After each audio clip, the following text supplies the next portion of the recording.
بسم اللہ الرحمن الرحیم۔ السلام علیکم طلباء، امید ہے آپ سب خیریت سے ہوں گے۔ کلاس سیکنڈ ایئر، یہ آپ کا پہلا آن لائن اردو کا لیکچر ہے۔ سیکنڈ ایئر میں نے آپ کو کلاس میں بتایا تھا کہ نئے سلیبس کے مطابق اردو کی ساری کتاب کی گرامر پیپر میں شامل ہے۔ مطلب یہ کہ جو سبق، نظمیں اور غزلیں نئے سلیبس کے مطابق پیپر میں نہیں آئیں گی، ان کی گرامر بھی پیپر میں آئے گی، باقی مشق یاد نہیں کرنی۔ ہمارے پاس سبق نمبر 1 ہے مسلمانوں کا قدیم طرز تعلیم۔ اس کے مصنف کا نام ہے شبلی نعمانی۔ تمام سبقوں کے نام، ان کے مصنفین کے نام، تمام نظموں کے نام، ان کے شاعروں کے نام، تمام غزلوں کے شاعروں کے نام لازمی یاد کرنے ہیں، کیونکہ جو آسان اردو کے لیے پیراگراف آتا ہے یا تشریحوں کے لیے نظموں اور غزلوں کے اشعار آتے ہیں، اس میں سبقوں کے اور مصنفوں کے نام، نظموں اور ان کے شاعروں کے نام اور غزلوں کے شاعروں کے نام لازمی لکھنے ہوتے ہیں۔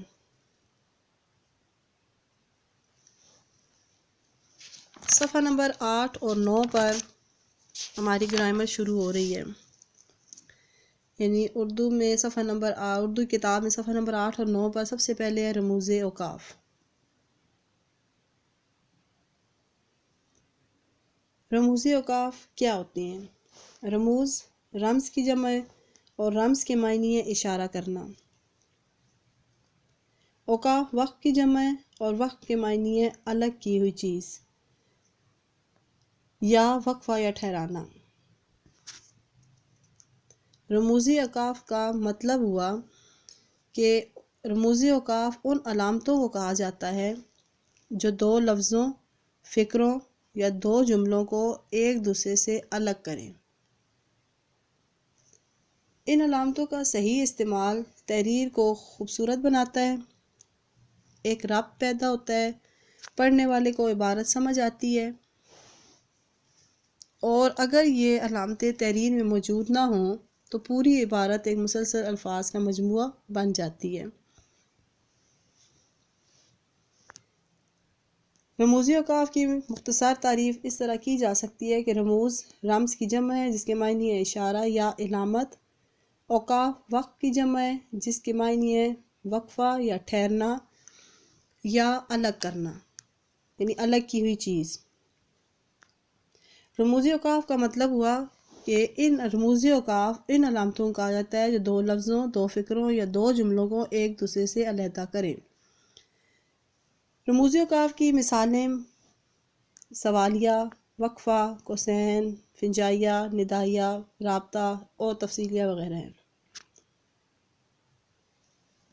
یہاں پر یہ بات یاد رکھنے کی ہے کہ فرسٹ ایئر میں آپ کے پاس جتنی بھی گرامر تھی وہ حصہ معروضی میں آتی تھی، یعنی کہ آپ نے اس پہ دائرہ فل کرنا ہوتا تھا یا ٹک لگانا ہوتا تھا، لیکن آپ سیکنڈ ایئر میں آپ نے باقاعدہ طور پر جو بھی گرامر آئے گی اس کی تعریف بھی لکھنی ہے اور دو مثالیں بھی دینی ہیں۔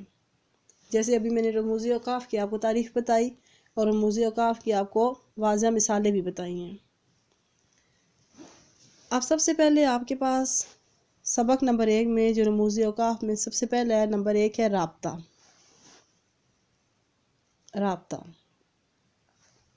رابطہ کو علامتی طور پر اس طرح لکھتے ہیں، یعنی 2 نقطے لگاتے ہیں۔ پیپر میں آپ کو کوئی بھی رموزی اوقاف دیے جائیں، جیسے رابطہ ہو گیا، سوالیہ ہو گیا، تفصیلیہ ہو گیا، کوسین ہو گیا، فنجائیہ ہو گیا، ندائیہ ہو گیا وغیرہ وغیرہ، تو سب سے پہلے آپ نے یہی والی لائن لکھنی ہے کہ رابطہ کو علامتی طور پر اس طرح، یعنی 2 نقطوں سے ظاہر کرنا ہے، 2 نقطے لگاتے ہیں یا لکھتے ہیں۔ اگر آپ کے پاس سوالیہ آ جاتا ہے تو اسی طرح لکھنا ہے کہ سوالیہ کو علامتی طور پر اس طرح لکھتے ہیں، یعنی سوالیہ نشان لگا کے دکھائیں گے۔ اور اگر آپ کے پاس فنجائیہ یا ندائیہ آ گیا ہے تو باقاعدہ آپ نے اس طرح لکھنا ہے کہ فنجائیہ کو یا ندائیہ کو علامتی طور پر اس طرح لکھتے ہیں، یعنی الٹا آئی لکھ کے جو چھوٹی سی لائن لگا کے اس کے نیچے نقطہ لگاتے ہیں، یہ فنجائیہ یا ندائیہ کی علامت ہے۔ اب رابطہ کا استعمال کہاں کیا جاتا ہے؟ اس کا استعمال ایسے جملوں میں کیا جاتا ہے جس میں کسی سابقہ بات یا خیال کی تشریح کرنی ہوتی ہے، کسی کہاوت کو بیان کرنا ہوتا ہے، کوئی تمہیدی جملہ ہوتا ہے۔ مثال کے طور پر تمہیدی جملہ، تمہید کا مطلب کیا ہے کہ کوئی چیز پڑھنے یا ہونے سے پہلے اس کے بارے میں کوئی وضاحت کر دی جائے، بتا دیا جائے۔ یا کوئی دو ایسے جملے ہوتے ہیں جو ایک دوسرے کی ضد ہوتے ہیں، یعنی الٹ ہوتے ہیں، متضاد ہوتے ہیں۔ ان کی مثالیں کیا ہیں؟ پہلی مثال یہاں پر ہے کہ بقول شاعر، یعنی شاعر نے کیا خوب کہا، یا شاعر کے کہنے کے مطابق دو نقطے آپ نے لگانے ہیں، یعنی رابطہ کی علامت لگانی ہے۔ آدمی کو صاحب کردار ہونا چاہیے۔ آگے ہے نمبر 2 پہ مقولہ ہے جو کہاوت ہے کہ سالک صاحب نے کیا خوب کہا ہے، یعنی کسی کا بھی نام اگر لکھ دیا گیا ہے تو اس پہ آگے جو لکھ دیا کہ تندرستی ہزار نعمت ہے۔ دو جملوں ہیں، دو جملوں کے درمیان میں رابطہ کی علامت ہے۔ اس کے بعد ہمارے پاس تیسرا ہے جو ایک دوسرے کے الٹ ہوتے ہیں یا ضد ہوتے ہیں، متضاد جسے کہتے ہیں۔ جیسے انسان چل سکتا ہے، رابطہ کی علامت لگائی، اڑ نہیں سکتا۔ جیسے اب اس کی مثال یہ دی جا سکتی ہے کہ مچھلی پانی میں زندہ رہ سکتی ہے، خشکی پر نہیں۔ اگر آپ کو یہ ساری جو جتنی بھی 3 یا 4 اس کی تعریفیں ہیں اکٹھی ایک جگہ لکھ دی جائیں اس طرح کہ رابطہ کسے کہتے ہیں، تو یہ رابطہ کی مختصر تعریف موجود ہے۔ رابطہ یہ دیکھ لیں، 2 نقطے لگے ہوئے ہیں، یہاں لکھا ہوا نہیں ہے لیکن آپ نے باقاعدہ یہاں لکھنا ہے کہ رابطہ کو علامتی طور پر اس طرح لکھتے ہیں، یعنی 2 نقطے لگا کے اسے واضح بریکٹ میں لکھ کے اس طرح اور پھر بتانا ہے۔ تو یہ علامت سکتے اور وقفے سے زیادہ ٹھہراؤ کی علامت ہے اور کسی شخص کا قول بیان کرنے کے لیے استعمال کی جاتی ہے۔ ابھی میں نے آپ کو آپ کے صفحہ نمبر، یعنی اردو کی کتاب کو صفحہ نمبر 8 پر جو گرامر دی ہوئی ہے وہ بتائیے، اور اگر اس کے مقابلے میں ایک دوسری یعنی رابطہ کی علامت بتائیے، رابطہ کی تعریف آپ کو بتائیے کہ اگر آپ کو وہ آسان لگتی ہیں 3 جملوں والی تو وہ کر لیں، نہیں تو یہ بھی صحیح ہے، درست ہے۔ اگر اس میں پہلا یہ نہ بھی لکھیں یہ علامت سکتے اور وقت سے زیادہ ٹھہراؤ کی علامت ہے پھر بھی ٹھیک ہے، بلکہ اس کے یہ بھی لکھا جاتا ہے کہ رابطہ کی علامت وہاں پر استعمال کی جاتی ہے جب کسی شخص کا قول بیان کیا جاتا ہے۔ مثال کے طور پر یہ ہے ہمارے پاس مثال نمبر 1 اور یہ ہے ہمارے پاس مثال نمبر 2۔ مثال نمبر 1 ہے، آپ صلی اللہ علیہ وآلہ وسلم نے فرمایا، یہ باقاعدہ دیکھیں رابطہ کی علامت لگی ہوئی ہے، علم حاصل کرنا ہر مسلمان پر فرض ہے۔ مثال نمبر 2، قائد اعظم نے فرمایا، یہ رابطہ کی علامت کام، کام اور صرف کام۔ اس کے بعد ہمارے پاس یہ 3 مشقی جملے ہیں، یعنی یہ 3 آپ کے پاس جملے لکھے ہوئے ہیں۔ نمبر 1، حضرت صلی اللہ علیہ وآلہ وسلم نے فرمایا، بے شک اعمال کا دار و مدار نیتوں پر ہے۔ نمبر 2، بڑوں نے سچ کہا ہے، تالی دونوں ہاتھوں سے بجتی ہے۔ نمبر 3، خوب کہا ہے، اتفاق میں برکت ہے۔ پہلے 2 جملے آپ کے پاس حل کیے ہوئے ہیں، یہ 3 جملے آپ دیکھیں کہ اس میں رابطہ کی علامت کہاں لگتی ہے، کہاں لگنی چاہیے۔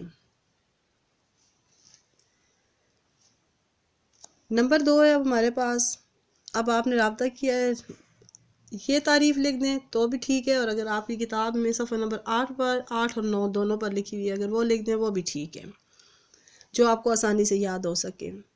اور یہ مشقی جملے لازمی دیکھیے گا کہ یہ کس طرح حل کرنے ہیں۔ رابطہ کے بعد نمبر 2 ہے ہمارے پاس تفصیلیہ۔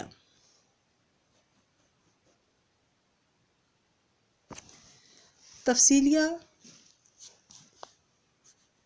یہ لفظ تفصیل سے نکلا ہے۔ سب سے پہلے آپ نے لکھنا ہے کہ اس کو یعنی تفصیلیہ کو علامتی طور پر اس طرح لکھتے ہیں، اس طرح لکھ کے پھر یہ علامت لگانی ہے، یعنی اس طرح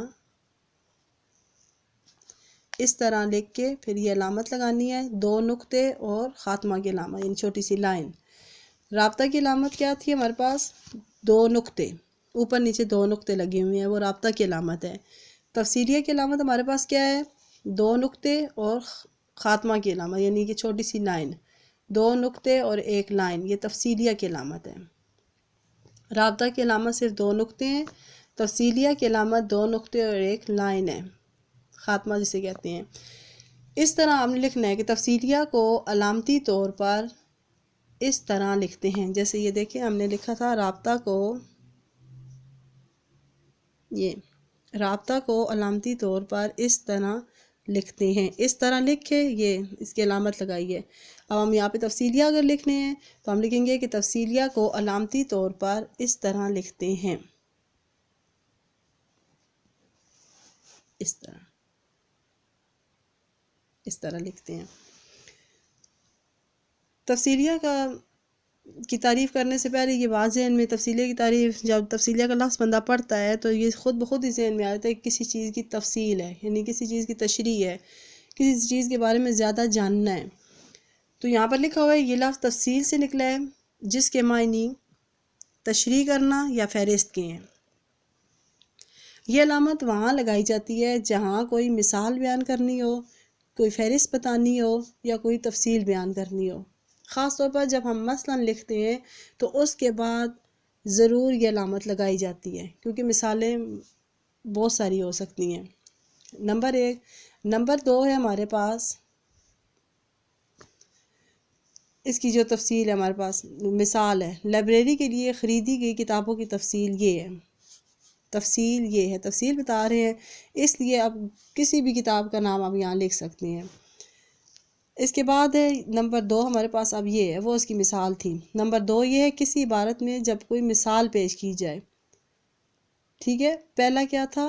جب ہم کسی چیز کی مثال، فہرست یا کوئی تفصیل بیان کرتے ہیں۔ نمبر 2 کیا ہے؟ جب ہم کسی عبارت میں مثال پیش کرتے ہیں۔ مثلاً حروف اضافی سے ملنے والے مرکبات کو مرکبات اضافی کہتے ہیں۔ یہ تو ہم نے تعریف لکھی ہے حروف اضافی سے۔ حروف اضافی سے ملنے والے مرکبات کو مرکبات اضافی کہتے ہیں۔ یہ عبارت میں ایک مثال ہم نے دی تھی، اس کی تعریف کی ہے۔ اب یہاں پر حروف اضافی آگے ہیں، یہ آگے گرامر میں بھی حروف اضافی اور حروف عطفی استعمال ہوتے رہیں گے، تو آپ کو پتہ ہونا چاہیے کہ حروف اضافی کون سے ہوتے ہیں۔ حروف اضافی یہ لکھے ہوئے ہیں، اضافت، انہیں حرف اضافت کہا جاتا ہے، ٹھیک ہے، انہیں حرف اضافت کہا جاتا ہے۔ حرف اضافت کون سے ہیں؟ کا، کے، کی یا کوئی ایسے 2 الفاظ جن میں پہلے لفظ کے نیچے زیر لگی ہوئی ہو۔ اب زیر لگی ہوئی کیا مراد ہے؟ جیسے یہ آپ کے پاس سامنے آپ کو نظر آ رہا ہے، لکھا ہوا ہے ارض پاکستان، ضاد کے نیچے زیر لگی ہوئی ہے، ارض پاکستان، پاکستان کی سرزمین۔ اب آپ کو حروف اضافی سمجھ آ گئے ہوں گے، مرکبات اضافی کیا ہیں، حروف اضافت کیا ہیں؟ جس میں کا، کے، کی یا کوئی سے 2 ایسے الفاظ بیان کیے جائیں، 2 الفاظ ایسے ہوں جس میں پہلے لفظ کے نیچے زیر لگی ہوئی ہو، تو وہ بھی حروف اضافی ہوتا ہے۔ جب ہمارے پاس حروف اضافت اب کون سے ہیں؟ کا، کے، کی اور کوئی سے 2 لفظ جس میں پہلے لفظ کے نیچے زیر لگی ہوئی ہو، یہ حروف اضافت ہیں۔ جب یہ کا، کے، کی یا زیر جو ہے کسی 2 لفظوں کے درمیان میں لگ جاتے ہیں تو وہ مرکب اضافی بن جاتے ہیں۔ ویسے یہ لفظ حروف اضافت ہیں، یہ والے اور یہ، اور جب یہ کسی 2 لفظوں کے درمیان میں لگ جاتے ہیں تو مرکب اضافی بن جاتے ہیں۔ یہ حروف اضافی اور حروف عطفی آگے گرامر میں آتے رہیں گے، اسی لیے میں آپ کو پہلے ہی بتا رہی ہوں کہ حروف اضافی اور حروف عطفی کی تعریف کہ کوئی سے جب کا، کے، کی یا پہلے لفظ کے نیچے زیر کا مطلب، اس کا مطلب بھی کا، کے، کی ہوتا ہے، جیسے پاکستان کی سرزمین، کشور یاسین وغیرہ وغیرہ، تو یہ حروف اضافت ہیں۔ جب حروف اضافت 2 لفظوں کے درمیان میں لگتے ہیں تو مرکب اضافی بن جاتے ہیں۔ مثال کے طور پر خالد کا گھر، گاڑیوں کی ورکشاپ وغیرہ۔ نمبر 3، اچھا یہ مرکب اضافی کی تعریف تھی۔ اب ہمارے پاس مرکب عطفی ہیں، یہ بار بار آنے والی گرامر ہے، مرکب اضافی اور عطفی اسی لیے ابھی بتا رہی ہوں تاکہ بار بار آپ کو سمجھنے کی ضرورت نہ پڑے۔ مرکب عطفی کون سے ہوتے ہیں؟ حروف عطف، حروف عطف واو اور ہیں، اور بھی ہمارے پاس حروف عطف ہیں لیکن زیادہ استعمال ہونے والے یہی ہیں حروف عطف واو اور یہ حروف عطف ہیں۔ جب واو اور دو لفظ کسی واو اور جو حروف عطف ہیں کسی دو لفظوں کے درمیان میں لگ جاتے ہیں، جیسے زمین اور آسمان وغیرہ، زمین و آسمان، دن و رات وغیرہ، تو وہ مرکب عطفی بن جاتے ہیں۔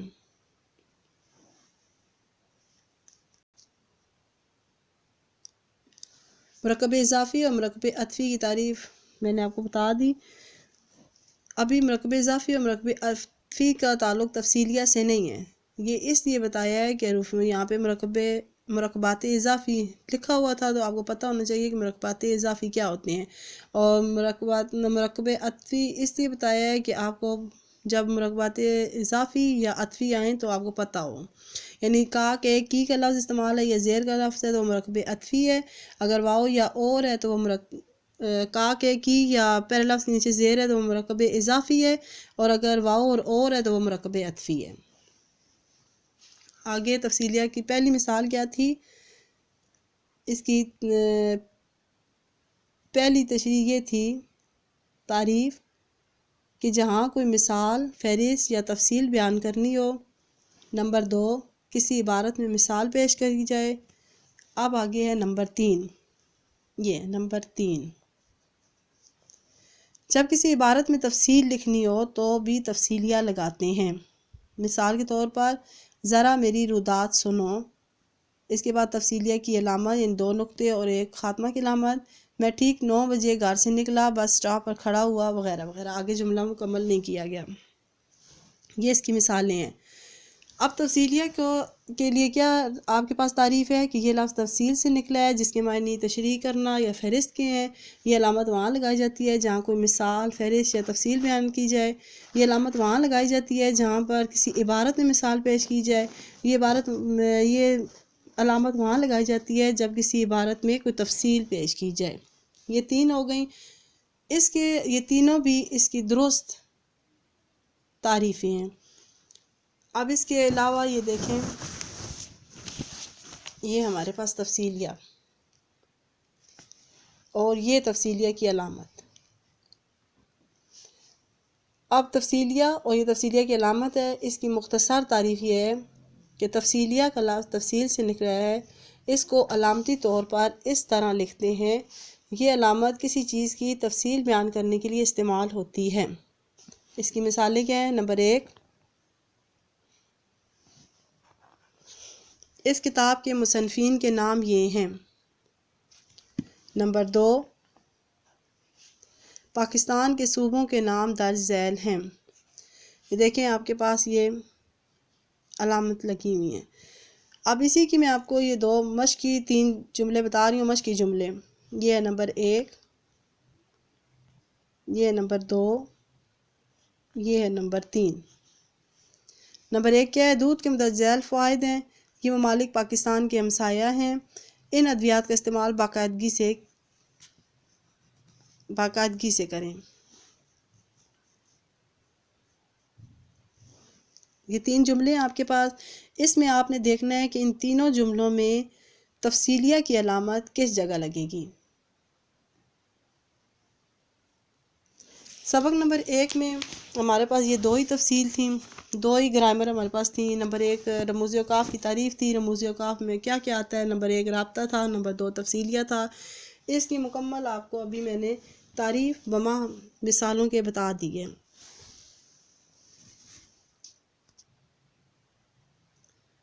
سیکنڈ ایئر الحمدللہ آپ کے پہلے سبق گرامر مکمل ہو گئی، اس کو دھیان سے دیکھیے گا، پڑھیے گا، کتاب کے صفحہ نمبر 8 اور 9 پر اس کی تفصیل موجود ہے۔ اللہ تعالیٰ آپ سب کو اپنے حفظ و امان میں رکھے۔ اللہ حافظ۔